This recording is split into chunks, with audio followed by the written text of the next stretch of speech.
The purpose of this CE is to introduce the Bluecard Incident Command Training and Certification Program, standardize the meaning of terms associated with Bluecard, and familiarize the entire fire department with some of the new terms they will be hearing.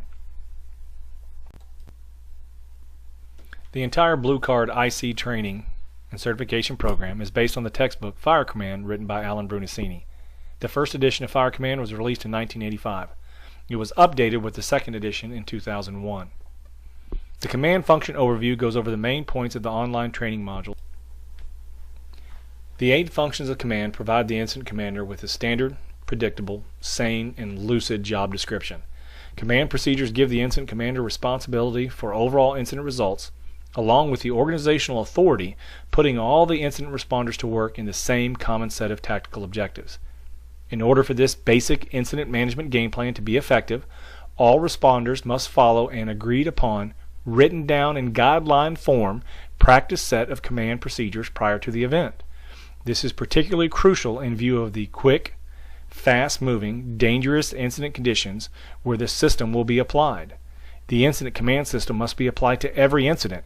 The ongoing, everyday, every event use of the system makes it a regular, habitual way of managing all emergency responses. We will review the 8 functions of command, looking at issues regarding to deployment, the assumption, confirmation, and positioning of command, situation evaluation, determining strategy and creating an incident action plan, fireground communications, the organization, reviewing, evaluating, and revising our incident action plans, and the continued support and termination of the command process. As more and more Harris County Fire Departments work mutual aid incidents together using the Bluecard system, it's imperative that we're on the same page with terminology. The following represents a list of new or possibly redefined terms that are commonly associated with the Bluecard training program. The foundation of any IMS system is staging. Staging procedures create a safe and standard operational beginning. If workers begin to assign themselves to a place or function unknown to the IC, they make themselves unaccounted for freelancers and eventually, sooner or later, will become out of balance with the IC's overall incident action plan. The essence of incident control is the ability of every boss to create, manage, and if necessary, move the position and function of the resources he or she is responsible for. So the definition of staging is this. Staging is the act of positioning the apparatus around an event that enables the incident commander to deploy the assigned resources as needed to address the critical fireground factors. Of course, the first engine, ladder, and district chief can all respond directly to the incident. Everyone else should level 1 stage. To clarify level 1 staging is this. Units respond in their direction of travel, they stay uncommitted, and they stay approximately 1 to 2 blocks from the scene. Apparatus shouldn't pass their last tactical objective when staging. For example, engines should not pass the last hydrant, and ladders should not pass the last access point. Level 1 staging is in effect with the delivery of an initial radio report. We use level 2 staging for resources that are dispatched to an incident beyond the first alarm assignment. Level 2 companies respond to a formal staging area designated by incident command.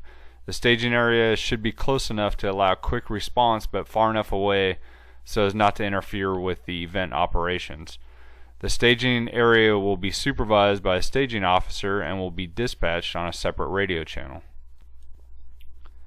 The 3-deep deployment model. The 3-deep deployment model provides command with a staffing solution that allows for an uninterrupted work cycle with each attack position. This deployment model enhances the incident organization and hazard zone communications by ensuring that there are enough resources in 1, the hazard zone, 2, on deck, and 3, in staging to address all the critical fireground factors. This graphic is an example of the 3-deep deployment model. As you can see in the graphic, there are 3 companies working inside the hot zone. There are 2 companies on deck, and there are 6 companies in level 2 staging. An incident commander should make sure there are enough resources in all 3 levels of the 3-deep deployment model in order to address the critical fireground factors. On deck. On deck is an integral part of the 3 deep deployment model that places resources adjacent to attack positions but outside of the hazard zone. The primary role of the initial on-deck company is as a rapid intervention team. On-deck assignments are given to companies in a forward staging area that can be rapidly deployed to relieve existing crews, reinforce an attack position, or to cover another attack position in a specific division. So basically, what is on deck? On deck is just another word for forward staging. Once an IC is deployed, all the resources needed for each division, the IC should consider putting companies on deck as forward staging, as a ready reserve for the crews that are working inside. Tactical reserve. A tactical reserve is the most critical piece of the 3 deep deployment model.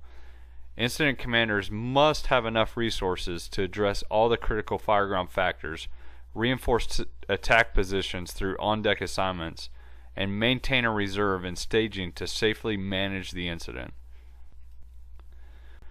Recycling is a timely and efficient means of air replacement and rehydration. Recycling occurs outside the hazard zone in the division the company is assigned. Members that have exited the hazard area prior to the low air alarm sounding are eligible to recycle. The difference between rehab and recycle needs to be clarified. Rehab is the function and location for medical evaluation and treatment, food and fluid replenishment, and relief from extreme climatic conditions for emergency responders based on the circumstances of the incident. Members that fail to exit the hazard area prior to the low air alarm sounding should report directly to rehab. Air management was created by NFPA 1404, the standard for fire service respirator protection training. The purpose is to specify the minimum requirements for respiratory protection training for the emergency response organization, including safety procedures for those expected to be involved in fire suppression. Individual air management programs should include the following directives. Individuals shall exit from an IDLH atmosphere before consumption of reserve air supply begins. 2. Individuals shall recognize that the low air alarm notification indicates that the member is consuming that reserve air supply. And 3. Individuals in the team shall take immediate action upon activation of the reserve air alarm. In other words, NFPA 1404 dictates that we need to be out of the IDLH prior to the activation of the reserve air alarm, or in our case 25% of our air bottle. We can no longer wait until our low air alarm activates to start heading out of the IDLH environment. Work and rest cycles. Work and rest cycles are determined by the operating limits imposed on firefighters by the atmosphere, the PPE, respiratory protection, air consumption, and the hazard zone. The average firefighter can work for 12 to 14 minutes inside the hazard zone before needing to exit the structure to recycle. Depending on the environmental conditions and fitness level of the firefighters, a company work cycle could be 2 to 3 bottles. Companies that complete a work cycle need to report to rehab. Strategic decision-making model. The strategic decision-making model is a standardized sequence of decision-making that allows the first arriving officer to effectively size up the situation. It is a means of evaluating the needs of the incident based on the critical fireground factors. The strategic decision-making model provides incident commanders with the tools needed to continually evaluate the strategic, tactical, and task-level needs of the operation while effectively mitigating the hazards and keeping firefighters safe. This is an example of the strategic decision-making model. The critical fireground factors dictate the risk management plan. The risk management plan dictates the overall strategy of the incident, which creates the incident action plan and leads to the tactical priorities or guidelines that are employed to mitigate the incident. So what are the critical fireground factors? The critical fireground factors represent an array of dynamic issues that must be evaluated continuously throughout the event. The importance of each particular factor will change as the event progresses. The factors fall into one of two categories. They're either fixed or they're variable. In the following slides, we'll talk about each one of the critical fireground factors. This is a list of all the critical fireground factors. As you can see, on the left are the fixed factors and on the right are the variable factors. We need to consider the fixed factors, and then we need to manage the variable factors. One of the fixed factors is the building itself. Some of the things that we need to consider are the size, the interior arrangement, construction type, age, condition, value, compartmentalization or separation inside the building, outside openings, utility characteristics, effect the fire has on the structure, time projected on the fire effects, and how much is left to burn. The second fixed critical fireground factor that we should evaluate is the occupancy type of the building. Some of the things that we should consider are the specific occupancy type, the value associated with the occupancy, the status, whether it's open, closed, occupied, vacant, abandoned, or under construction, the type of contents, the time of day since it affects the use, loss control, and morale hazard.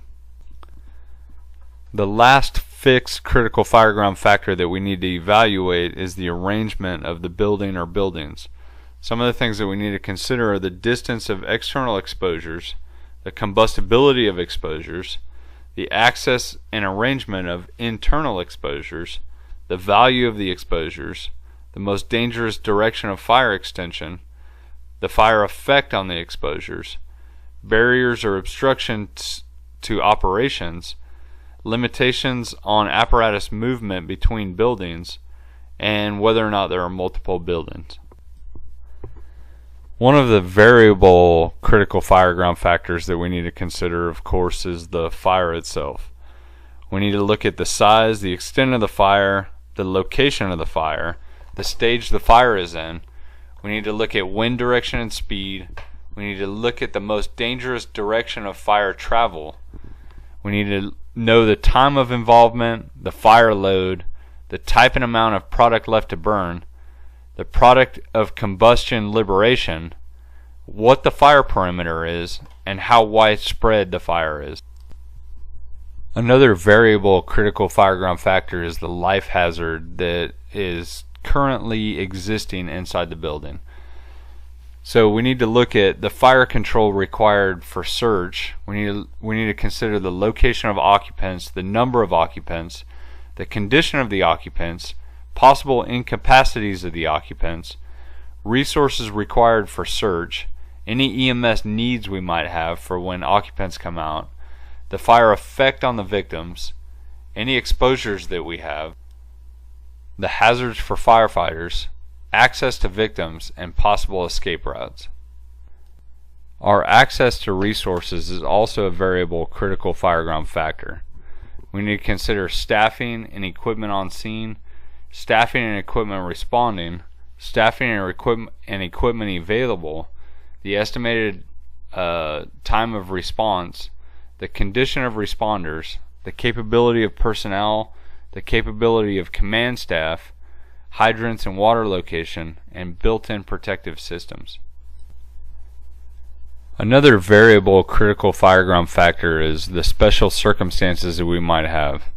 We need to consider the time of day or night, the day of the week, the season, the holidays, any special events that are going on, weather or wind conditions, and any social unrest that might be occurring. The last critical fireground factor that we need to consider is action. We need to consider the effect the water is having on the fire, the effect the current action is having, any areas that are not yet covered, the stage of operations, the remote IC setup, is an effective IAP in place, is an effective organization in place, what's the worst thing that can happen, are operating positions effective, are there enough resources, are we operating safely, and is layering in place. Offensive and defensive strategy. We need to define what offensive and defensive strategy should be. Simply stated, offensive is inside the hazard zone working toward the fire, and defensive is outside of the hazard zone working away from the fire and attempting to cut off the fire and protect any exposures. Some activities that fall under the different categories of offensive and defensive are as follows. Offensive IAP may include rescue, fire control, loss control, and customer stabilization, whereas defensive IAP may include establishing cutoffs, defining hazard zones, searching exposures, and protecting exposures. Fire control, abbreviated as FC. Fire control is anything involving the act of isolating, confining, and extinguishing the fire in the hazard zone. Remember that the number one priority in most cases on any offensive situation is to put water on the fire as quickly and as safely as possible. If we put the fire out, everything else gets better. A couple of other standardized terms that we'll be using are all clear and loss control. All clear is an indication that a specified area of a building or structure is clear of occupants. And all clear can be obtained after the primary search and confirmed as part of the secondary search. Loss control is the act of property conservation on the fire ground. This includes salvage and overhaul activities. Safety zones. The safety zones can be defined using the rule of sixes. Each level of the organization, strategic, tactical, and task, has a different set of safety responsibilities, and no other level can perform the safety functions or responsibilities for any other level.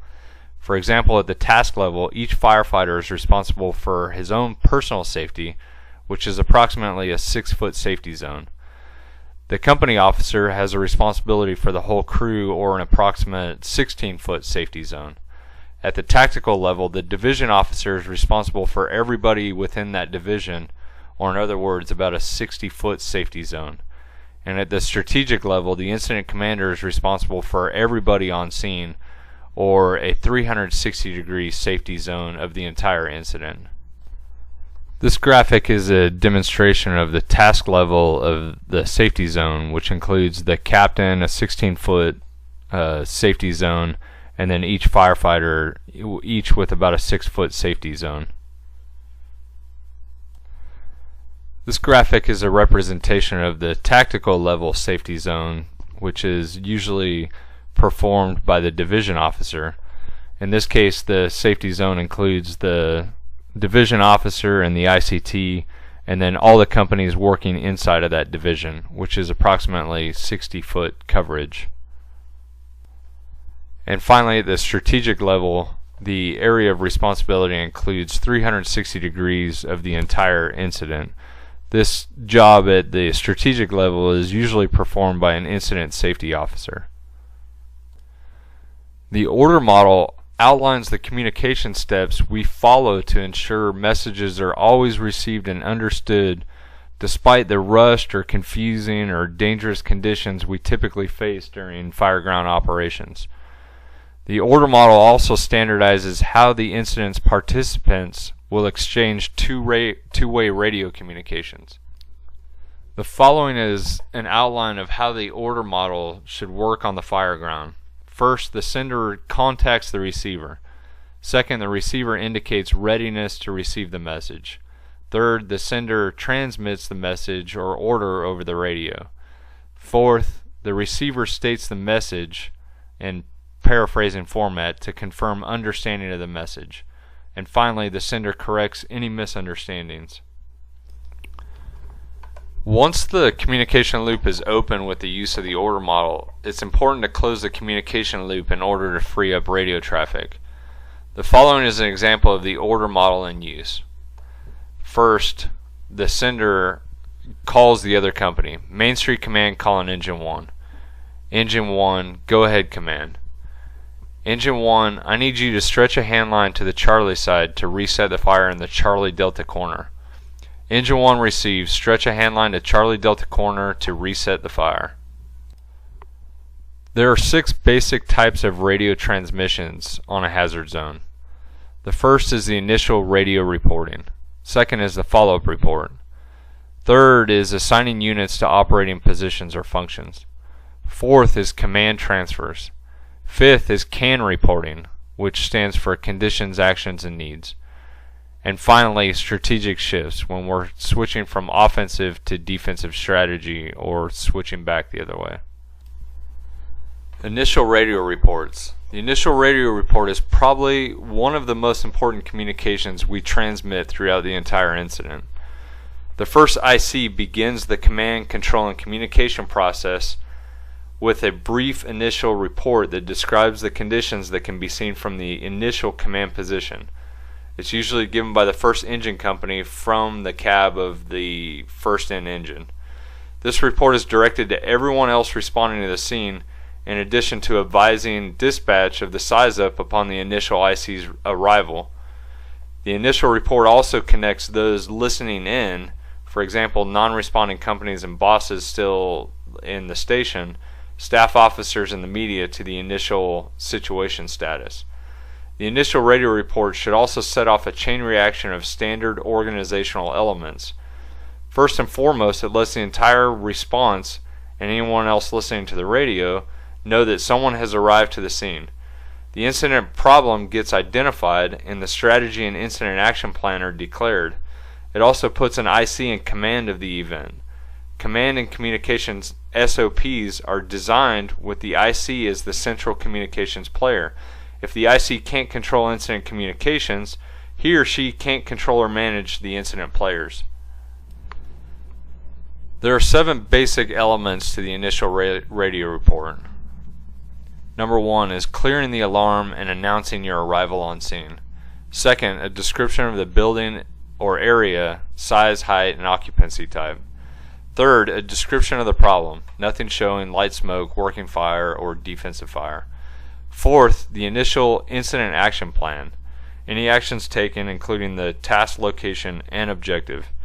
Fifth, a declaration of the strategy, whether you're going offensive, defensive, or investigative. Sixth, a resource determination. And finally, the assumption and naming of command. The initial radio report should go like this. Engine 1 calling OEC with an initial radio report. OEC says, "Go ahead, Engine 1, with your initial radio report."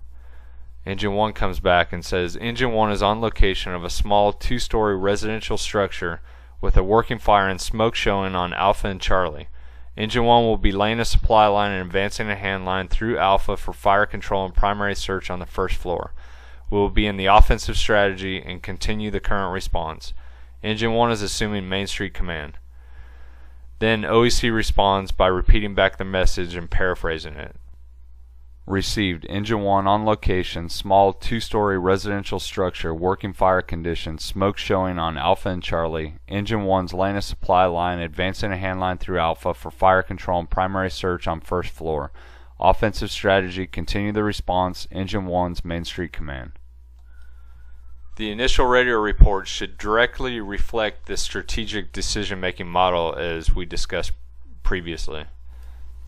The follow-up report is provided once the initial incident commander, which is usually the engine captain, has exited the vehicle and had an opportunity to make a 360 size-up. It's the last transmission given by the officer before going to work in the hazard zone. The follow-up report should include the following. 1. The result of the 360 size-up. 2. Any hazards identified through the 360 size-up. 3. Changes to the IAP. You need to give task, location, and objective. 4. The first-in apparatus geographic location. And finally, the tick reading before making entry. The follow-up report should sound like this. Main Street Command calling OEC with a follow-up report. OEC says, "Go ahead, Main Street Command, with your follow-up report." Main Street Command says, 360 has been complete and there are 2 floors on the Charlie side. Fire is showing through a window on the first floor. We're redeploying a hand line to Charlie to reset the fire. We're continuing the offensive strategy and Engine 1 is on the Alpha side.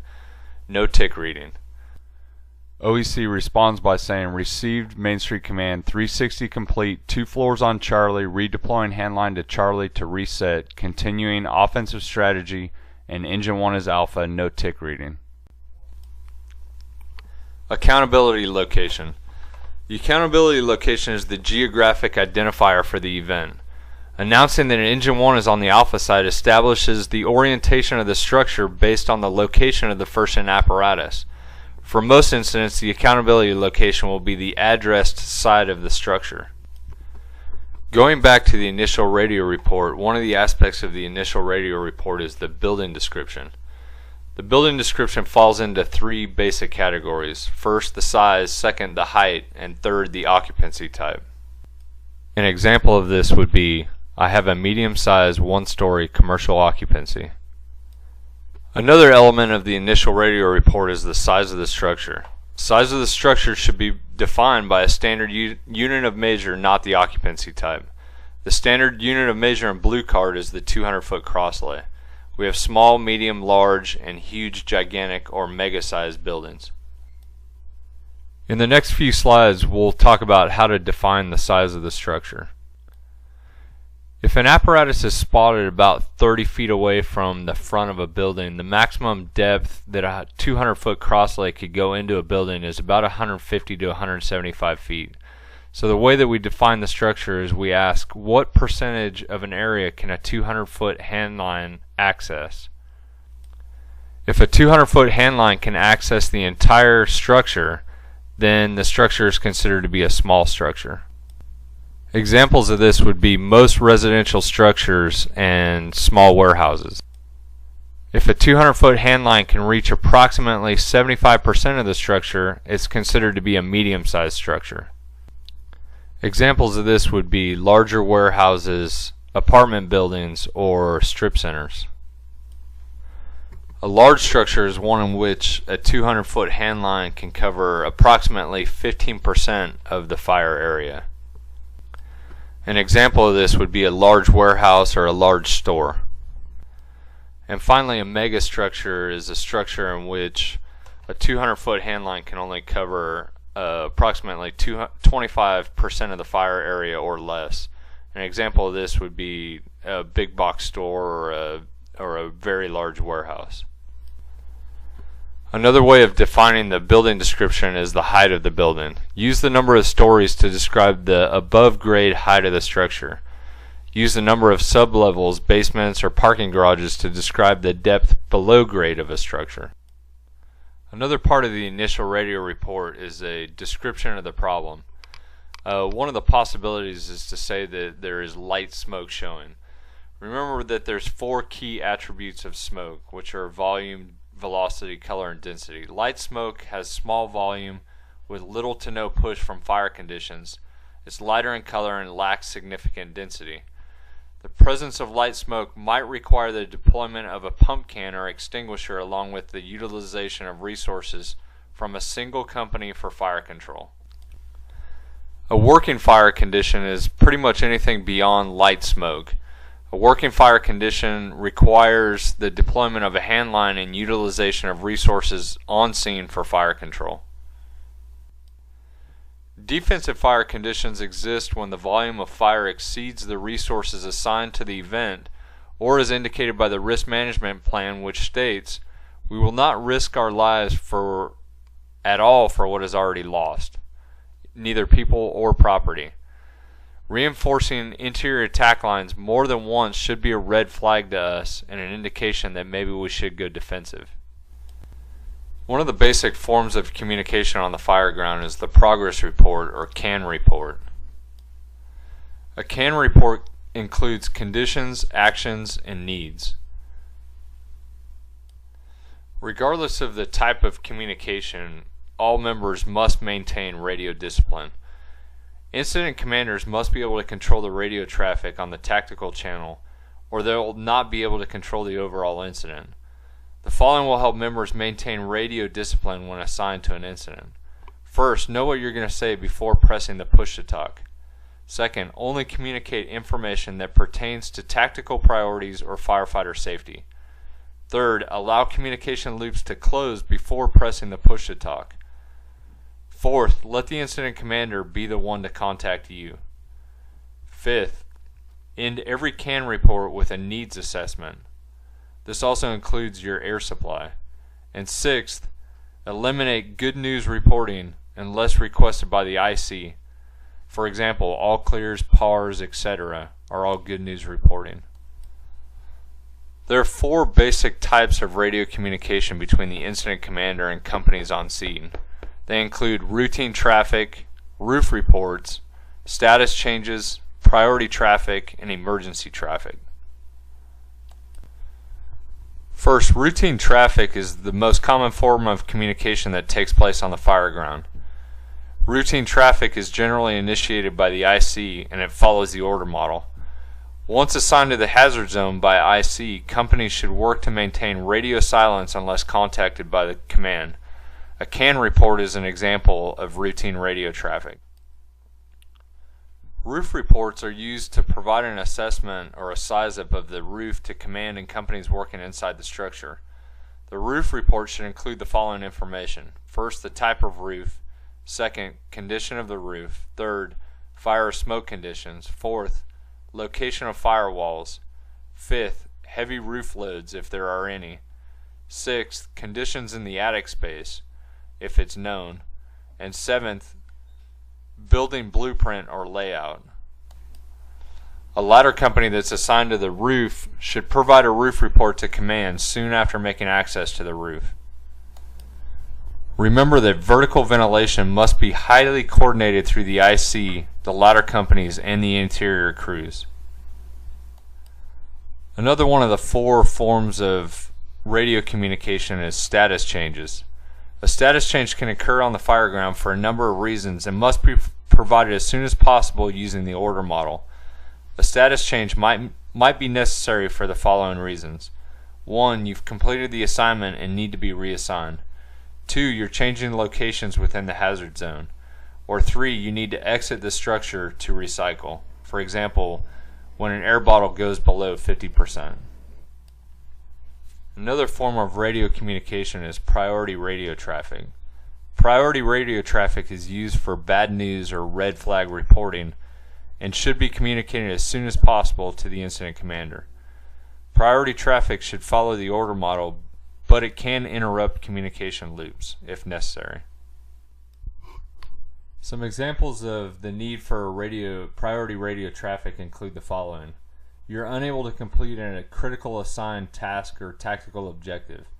You have an urgent need to be reinforced or backed up to completing an assigned task or tactical objective. You've encountered a victim. Roof reports containing info on an unstable roof, imminent collapse, or an attic fire. When you're working in a concealed space and fires are not easily controlled by the locating unit, or a sudden significant incident like a flashover, backdraft, or collapse. The use of emergency radio traffic is reserved for only the incident commander when contacting OEC. If a company is operating in the hazard zone and they have a problem with something, they need to contact the IC with priority radio traffic. Then the IC will determine if the OEC needs to be contacted with emergency radio traffic. Reports of a mayday represent an emergency on the fire ground, and it exists outside the parameters of emergency traffic and priority radio traffic, CAN reporting, and all the other forms of radio communication. A mayday transmission will not follow the order model. A strategic shift happens when IC determines that he needs to go from offensive to defensive operations. The procedure for performing a strategic shift includes the following. First, clear dispatch and ask for emergency tones.